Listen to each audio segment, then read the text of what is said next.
Okay, in this question, we're going to find the vertical and horizontal asymptotes and the x and y intercepts, and we're going to use all of that information to sketch this function. So let's find the x and y intercepts first. So if we find our y-intercept first, so y-intercept, then where does that happen? Well, that happens when our x value is equal to 0. So let's take our function and just replace the x's with zeros. So y is equal to 3 times 0 over the absolute value of 0 minus 4. So we get y is equal to, so 0 divided by negative 4. So we just get y is equal to 0. Okay, so that's our y-intercept. It's going to be when y is equal to 0. And we'll just do the same now for the x-intercepts. So x-intercept, well, where is that going to happen? That's going to happen when y is equal to 0.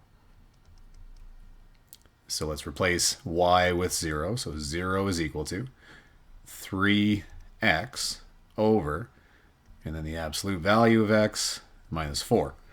Now, I don't actually have to be concerned with the denominator here because, well, that will tell me where my non-permissible values are, which I'm going to deal with in a minute. But I'm only really concerned at the moment of what makes this function equal to 0. So that's really going to be the numerator that makes that happen. So I'm just going to simplify this by saying 0 is equal to 3x. Okay, and then divide both sides by 3. We get x is equal to 0. All right, so what is that telling us? Our x-intercept and our y-intercept happen at 0. That means this point is right at the origin. So our graph must cross through the origin and nowhere else, because if there was some other x-intercept or y-intercept, that would have shown up when we did the calculation there, right? Okay, so that's the first part. So now let's figure out where our vertical asymptotes are. So VA, I'll call them. So we're going to have a vertical asymptote, and that's going to happen when we're dividing by 0, right? So if you remember, that's what causes that vertical asymptote to appear. So we're going to ask ourselves, what we're going to ask ourselves when x, the absolute value of x minus 4 is equal to 0. So yeah, what's going to make that equal to 0? So then we'll rearrange this. So we just get the absolute value of x is equal to 4. And if you remember with the absolute value of x, there's two cases that we have to be aware of, right? There's the positive version and the negative version. So you can think of this as being like, positive x or negative x. But either way, the result of that is going to have x is equal to positive and negative 4 in both those cases. Okay, so those are our vertical asymptotes. Let's draw those in now. So here, I'm going to change that color of that dot. Make it green maybe. And then I'll make my vertical asymptotes red. So at negative 4, we have one. And at 4, we have one. Okay, so it's starting to come together, and we do know that we have these asymptotes, but the question is what's happening on either side of these asymptotes, right? Like, is that the case, or, is this actually like approaching negative infinity at this point, right? So what's next is to take the limit as x approaches, well, in this case, negative 4, and then just determine whether or not we're approaching positive infinity or negative infinity.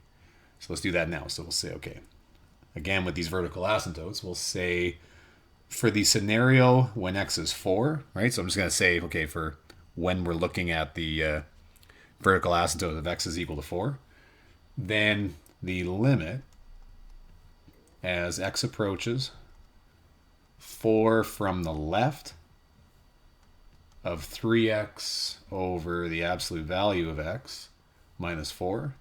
Okay, so we want to see what's happening here, or where it's headed. And just for reference, we're looking at, to the left side of this one, right? So is it going this way, or is it going this way? That's what we're really after, right? We do know it approaches infinity. It has to. Yeah. Okay. But so let's write this out. Let's actually think about it. So if we had 4, right? That's the number we're approaching from the left. Then we can kind of play around with numbers. You could say 3, and then if you like to, a number to the left of 4 would be 3.99, right? Just to get a little bit of a reference. Okay, so pretty much 12, almost 12 in the numerator. Doesn't actually matter what the number is, though. What really matters is that this is going to be positive, right? The top's going to come out positive. And in the bottom, let's think about this. So you've got the absolute value of, and again, let's just throw in like 3.99, the absolute value of that, right? Minus 4. Okay, well, what's happening there? Well, this is a number less than 4, and we're subtracting 4, so this is going to come out negative, right? And it's going to come out like ever closer and closer to 0, but it will still be on the negative side of 0. Okay, so that's going to be negative, and it's going to be a very, very small negative number, right? So small negative. Maybe I'll write that. Small negative number. Okay, so if you have some, normal integer like 12, some kind of number in the numerator, divided by some infinitesimally small negative number, well, what that's approaching is going to be negative infinity. All right, so that's our first piece of the puzzle. So we know our graph is doing something like this. Oh, here, maybe I'll make it green like I had before. Okay, put that point back in the middle. All right, so that's our picture so far. So now let's just keep going with this. So now let's see what's happening on the right side. Okay, so the limit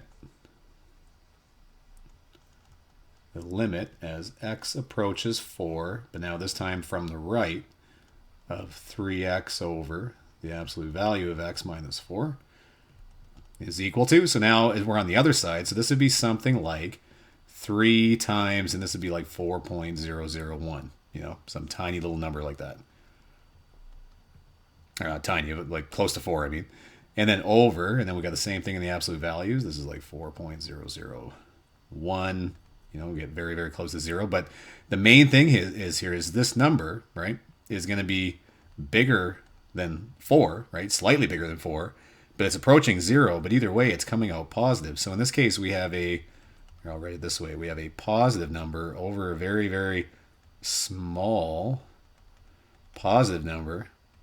Then this is definitely coming out as positive infinity. Okay, so this time we are approaching positive infinity as we approach it from the right. You probably guess where we're going with this. Now we're going to do the negative 4 side. So we'll say for negative 4, just write like that. The limit as x approaches negative 4 from we'll say from the left first. And then of 3x over the absolute value of x minus 4. This time I'm just going to kind of... Actually, I will actually write it out just because the absolute value might kind of mess us up here. Okay, so if you think about the numerator, we've got 3 times... So a number... Now be careful here. A number less than negative 4 would be something like negative 4.01 or 001 or something, right? That's a little more negative, so it's a little less. It's funny how often that people get that one wrong. Okay, so then that in the end here, we've got a negative numerator. And then in the denominator, we've got, so our x value would be, like I said, something like negative 4.001. It's the absolute value of that, minus 4. Now, in this case, this is coming out positive, right? So again, we've got something like positive 0.004, so bigger than 4. So this is going to come out positive. All right, so this is coming out positive. So in the end, this is going to be a negative divided by a positive. This is approaching negative infinity. All right, so that means on the left side, the green one, on the left side, we would be doing something like this. Okay, and then one more here. So we'll say the limit as x approaches negative 4 from the right this time of 3x over the absolute value of x minus 4 is equal to. So then this would be a number like negative 3.999 over. So in the end, either way, negative in the numerator, right? And then the absolute value of something like negative 3.999 0.999. Absolute value of that minus 4. So when I take this absolute value, it's coming out positive, right? That's what absolute values do. And then, so it's a number less than 4, so this is coming out negative. So in the numerator here, this is going to be negative. Or sorry, the denominator, this is going to be negative. And that's not positive on the top there. The numerator would also be negative. So we've got a negative over a negative. This is coming out as positive infinity. So we're going to be, from the right side, we're going to be approaching positive infinity. Okay, so that's where we know the graph is going. Now we're going to fill it in a little bit. Let's move on to our horizontal asymptotes. So for our horizontal asymptote, so we'll say HA. Let's first write down the limit as x approaches infinity, and we'll start to see what's happening as our x's get very, very large in the positive direction, and see which number we're approaching, right? Because that'll give us our horizontal asymptote. So it'll be at that of 3x over the absolute value of x minus 4. Now, before we go any further, I just want to do a little bit of review on absolute values here. So when I write this absolute value, we're going to have to split this up because I can't really take the absolute value as x approaches infinity with those bars. So I need to split this up into like two different scenarios, but let's think about what those scenarios are again. So the absolute value of x can be written in piecewise notation as follows. So if you remember this from Math 20-1, so this would be x, so it's going to be equal to x if x is greater than or equal to 0. Okay? And it's going to be equal to the opposite. It's going to be equal to negative x if x is less than 0. Now, the way we can think about this, right, is that if x is greater than 0, that part, right? Well, if we're approaching positive infinity, then our x values are definitely going to be greater than 0, right? So one of our scenarios when we're going towards positive infinity is going to be this one. And then when we start using numbers, that are approaching negative infinity in a minute, we're going to be using this scenario because those are all going to be numbers that are very, very negative, right? They're very large and very negative. So we're going to have to like split this up into these two situations. Okay, so if we do that, we're going to say, well, this is the same thing as, well, I'll write it below here. So we'll say the limit as x approaches infinity of 3x over, and then I'm just going to call the absolute value of x because I'm approaching very, very large positive numbers. We're going to simplify that and just call that x. So that x minus 4. Okay, now the different ways to do this, probably the simplest though, if we're approaching infinity, right, and we have equal degrees in the numerator and the denominator, it really is just the ratio of the leading coefficients here. So this is just going to be 3 over 1 or 3. And just for review, the other way of doing that, right, is we could have wrote this as the limit as x approaches infinity of, and then we divide everything by the highest power of x. So that would be 3x over x over, and then x over x, and then negative 4 over x. And now if we think about approaching infinity, we got in this term here, this is really like 4 divided by infinity. That's really approaching 0, right? So in the end here, we've got, well, on the other one here, you can cancel our x's. So we've got 3 over 1 over 1 minus 0. So this is really just 3 over 1, so this is just equal to 3. Okay, so that was the other way.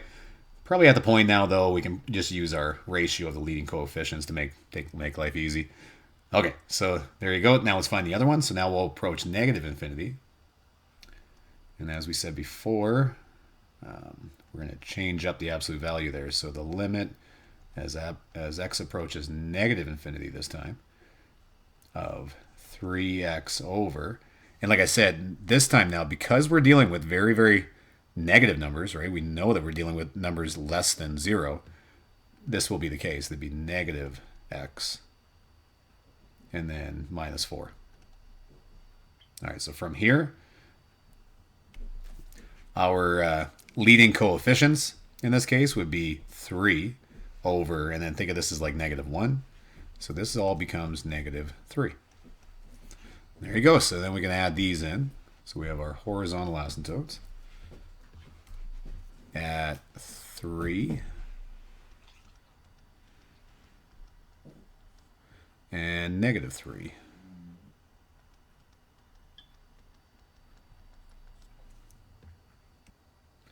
All right, so the last thing to do here is actually just to piece this all together. So we can see that, well, let's maybe start on the left here. When I approach negative infinity, I was approaching negative 3, so it looks like this is the case. That we're going to be approaching negative 3, like that horizontal asymptote there. When we were approaching positive infinity, we were approaching positive 3. So you can fill in that arrow. All right, now it's just what's happening in the middle here. Well, I know for sure that this thing doesn't come back around and then go up here, right? Because then it would have shown that when we were approaching 4 from the left, right? So it must be the case that this thing comes down, passes through the origin, and then starts approaching negative infinity. And then there you go. That's a pretty good little sketch for us doing this all algebraically.